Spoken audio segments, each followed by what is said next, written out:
ada seorang cewek, sebut aja namanya Dini. Dini ini asalnya dari Madura.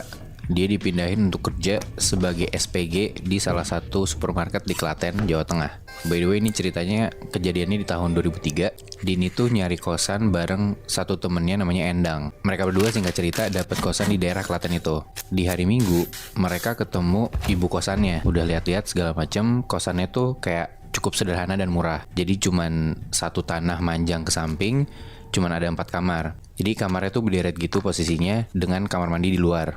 Oh, berarti nggak ada yang di dalam kamar mandi? Nggak ada, kamar mandi di luar. Dan kata ibunya, kamar 1 dan kamar 2 ini udah diisi. Akhirnya Dini dan Endang ngambil kamar nomor 3 dan 4. Oh, mereka beda kamar. Beda kamar, sebelahan tapi. Singkat cerita, Dini dan Endang bersihin kamar masing-masing. Mereka beresin kamar sampai sekitar jam 6 sore, maghrib. Malamnya, sekitar jam 9-an, si Dini ini beli makan. Nasi bungkus gitu, dia bungkus, dia makan di kosan. Pas si Dini ini mau nyuci sendok di kamar mandi, jadi tuh posisi kosannya tuh kayak berderet tadi yang gue bilang. Terus dari paling kanan itu kamar mandi, terus kamar 1, 2, 3, 4. Jadi kamar mandi itu deket kamar nomor 1. Jadi kalau Dini mau ke kamar mandi, dia ngelewatin kamar nomor 2 sama nomor 1. Nah, Dini nyuci sendok nih di dalam kamar mandi. Pas Dini udah selesai, dia keluar buka pintu kamar mandi. Dini kaget. Tiba-tiba di depan kamar nomor 1 itu ada cewek pakai mukena putih ngehadap ke pintu kamar nomor 1 terus nengok ke arah Dini. Nah, di situ Dini mikir, oh ini mungkin mbak-mbak yang nempatin kamar nomor 1 nih. Dini coba basa-basi gitu, dia bilang kayak, mbak aku penghuni baru kamar nomor 3. Nah tapi mbak-mbak bermukena ini cuman diem aja. Dini bingung. Tapi ya udah dia coba cabut aja tuh, dia bilang kayak permisi mbak. Dan di situ mbak-mbak bermukena ini masih nggak nanggepin juga. Udah tuh Dini makan di kamarnya, dia selesai makan, makanan belum habis tapi si Dini udah kenyang. Akhirnya si kertas nasi itu bungkusannya dia tutup sama sisa-sisa makanan di dalamnya. Nah terus dibuang tuh sampahnya sama Dini di depan kamarnya. Jadi kayak ada teras kecil depan kamarnya.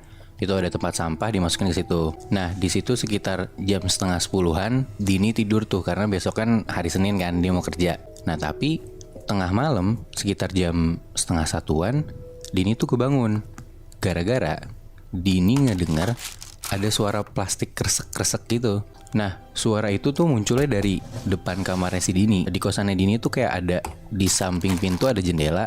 Nah dari jendela yang ketutup gorden itu Dini ngeliat kayak ada samar-samar bayangan orang ada di depan kamar dia bersamaan sama si suara plastik kresek-kresek itu. Si Dini gak mau keluar. Akhirnya dia selimutin kepalanya, dia coba tidur lagi. Pas paginya Dini bangun mau keluar kamar buat mandi, bener aja ternyata sampah sisa makanan di depan kamar dia itu berserakan. Nah pas Dini lagi ngeberesin, tiba-tiba ada suara cewek ngomong, mbak mau saya bantuin. Pas Dini nengok, ternyata itu ada cewek yang sebelumnya nggak pernah dia lihat. Karena dia bukan ibu-ibu kosnya, pun bukan cewek yang tadi malam Dini lihat yang pakai mukena. Dini mikir, oh mungkin ini penghuni kamar nomor 2 nih. Nah di situ akhirnya mereka kenalan dan Dini tahu kalau nama si Mbak ini tuh namanya Mbak Rita. Nah di situ si Mbak Rita ini ngomong, kalau tinggal di sini buang sampahnya jangan malam-malam. Kalau ada sampah malam disimpan dulu aja di kamar, buangnya besok pagi. Karena? Nah, si Dini tuh nggak tahu kenapa si Rita ngomong kayak gitu. Akhirnya ya udah, si Dini bilang, oh iya Mbak. Ngomong-ngomong, Mbak Rita ini penghuni kamar nomor 2 ya? Nah si Mbak Rita jawab, oh enggak, saya tinggal di kamar nomor 1. Kalau penghuni nomor 2 sih udah sebulan nggak kesini.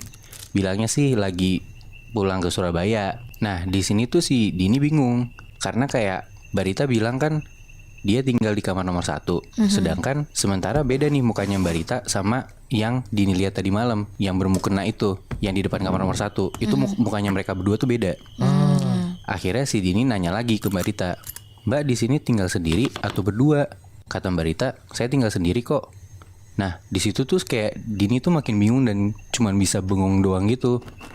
Dan Dini tuh makin yakin mereka tuh 2 orang yang berbeda. Kenapa? Karena kayak yang Dini lihat tadi malam kan bermukena, sedangkan si Mbak Rita ini itu dia pakai kalung salib. Udah pasti bukan orang yang sama dong. Nah di situ tuh kayak Dini tuh bengong mikirin kayak ini apa yang terjadi gitu kan. Terus tiba-tiba si Mbak Rita nyolek Dini. Dia bilang, pokoknya inget ya, jangan buang sampah kalau malam-malam. Udah tuh si Mbak Rita masuk ke kamarnya, Dini ngetok kamar Endang, mereka mandi siap-siap buat berangkat kerja. Oke. Malamnya, sepulang mereka dari kerja, si Endang bilang ke Dini kalau dia tuh baru dapet hari pertama. Si Endang gak enak badan, dia mau tidur duluan. Ya udah tuh, mereka akhirnya langsung masuk ke kamar masing-masing. Dini makan malam dulu kayak kemarin, tapi bedanya kali ini Dini ingat dia nggak boleh buang sampah malam-malam di luar. Dini nggak tahu kenapa alasannya, dia cuman ya udah gue ikutin aja. Akhirnya dia taruh sampah makanan itu di dalam kamar. Oke. Setelah itu Dini tidur. Sampai akhirnya malam-malam itu Dini tiba-tiba kebangun gara-gara dia kebelet pipis. Di situ tuh posisinya sekitar jam 2-an. Akhirnya Dini keluar kamar, dia langsung kayak rada lari ke kamar mandi karena kebelet. Udah dia pipis bentar. Selesai dia pipis, begitu dia keluar dari kamar mandi, dari ujung lorong tuh Dini ngedenger kayak ada suara plastik lagi kresek-kresek gitu kayak kemarin. Terus dalam hati si Dini mikir, ini suara datang dari mana? Karena kan gue nggak buang sampah apa-apa, gitu kan. Pas Dini nengok, dia ngeliat ternyata suara plastik itu tuh muncul dari tempat sampah depan kamarnya Endang. Yang mana di situ dia ngeliat di samping tong sampah itu ada cewek pakai mukena, lagi jongkok, ngacak-ngacak tempat sampahnya Endang pakai mulutnya. Di situ kayak Dini anjrit ini apaan gitu kan. Dia merem, dia coba baca-baca doa yang dia tahu. Begitu Dini melek, sosok itu udah hilang gitu aja tiba-tiba. Oke. Dini langsung lari, dia ngecek tong sampahnya si Endang. Ternyata tempat sampahnya si Endang tuh penuh dengan sampah plastik-plastik sisa makanan gitu. Dan ternyata ada bekas pembalutnya Endang yang udah kegeletak gitu aja. Aduh. Karena kan tadi Endang lagi dapet kan. Iya. Di situ Dini ngeh kalau dia tuh lupa ngasih tahu Endang nggak boleh buang sampah malam-malam. Karena kan Dini udah dikasih tahu kan sama Mbak Rita, tapi dia lupa ngasih tahu Endang. Ya. Udah tuh akhirnya Dini beresin tempat sampahnya Endang. Terus Dini mau balik lagi tuh ke kamarnya. Tapi tiba-tiba pas Dini mau masuk ke kamarnya, Dini dengar ada suara dari dalam kamarnya Endang kayak gini, kayak kayak orang kehabisan suara gitu, tau gak lo? Di situ tuh Dini tahu suaranya emang dari dalam kamarnya Endang. Dan Dini ngerasa kayak ada sesuatu yang aneh nih. Akhirnya di jam 2 pagi itu Dini tuh ngetok kamarnya Endang, tapi Endang gak nyaut-nyaut. Pintunya juga kekunci, dicoba buka gak bisa. Sementara suara yang tadi gue bilang yang kayak orang kehabisan suara itu tuh tetap ada suaranya. Tapi Endang dipanggil-panggil gak nyaut. Dini mau ngecek ke dalam ada apa. Tapi karena pintunya kekunci tadi gue bilang, dan karena jendela itu ketutup gorden, Dini tuh akhirnya ngecek dengan ngintip lewat ventilasi di atas jendela. Kan kalau di kos-kosan tuh ada di atas jendela ada ventilasi gitu kan. Iya. Manjat gitu berarti. Iya, dia rada manjat gitu. Nah, lewat lubang ventilasi itu, si Dini tuh ngeliat kalau Endang ini lagi tiduran telentang. Mulutnya mangap ngeluarin suara yang tadi kayak kayak gitu.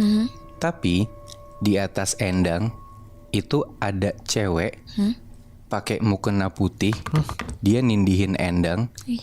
Sambil cewek ini tuh mukanya persis di depan mukanya Endang. Terus karena mungkin si sosok cewek ini sadar lagi diintipin sama Dini, si sosok ini ngelihat ke arah Dini, Cing. dan di situ mukanya berdarah-darah. Ih. Dan seketika si sosok ini loncat ngerangkak ke arah Dini sampai hampir ngeraih ventilasinya. Anjir. Di situ Dini langsung bener-bener teriak histeris, minta tolong. Langsung Barita keluar dari kamar, disusul ibu kos yang tinggal di belakang kosan itu. Karena ngedenger si Dini teriak. Si ibu kos langsung ngambil kunci serep, dan pas pintu kamarnya Endang dibuka, sosok cewek bermukena ini tiba-tiba hilang gitu aja. Tapi di situ Endang masih kayak megap-megap kayak masih kayak gitu. Anjir. Terus Mbak Rita coba ngedeketin Endang. Dia duduk samping Endang, dia copot kalung salibnya dan dia taruh di atas dadanya Endang. Di situ Endang langsung teriak-teriak ngejerit kenceng banget. Dan di situ si Dini ngeliat kalau Mbak Rita ini kayak ngebaca-baca suatu doa-doa gitu. Tapi Dini nggak ngerti doanya apa.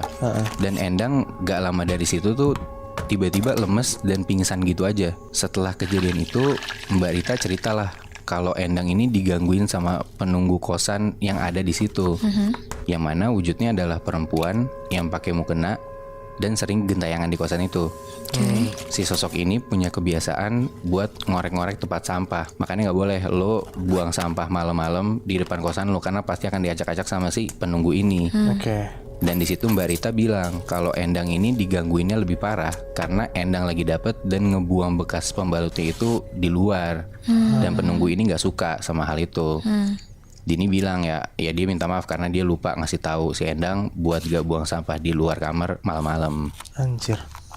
Menurut gua apes banget sih si Endang. Dia nggak tahu kalau misalnya ada permasalahan nggak boleh buang sampah malam-malam. Pas dia buang, dia langsung apes digentayangan sama si sosok itu gitu loh. Iya. Tapi gue masih penasaran sih, Bi. Gak ada penjelasan lebih lanjut kayak kenapa sosok itu suka tadi ngeberantakin sampah itu. Nah gue tuh nggak tahu Syaf, cuman kalau yang gue pikir ya kayak itu gara-gara ya si emang penunggu ini tuh nggak suka aja tempat yang dia tungguin itu berantakan dan ya ada sampah lah gitu, kayak ini kan tempat gue, lo ngotorin tempat gue gitu.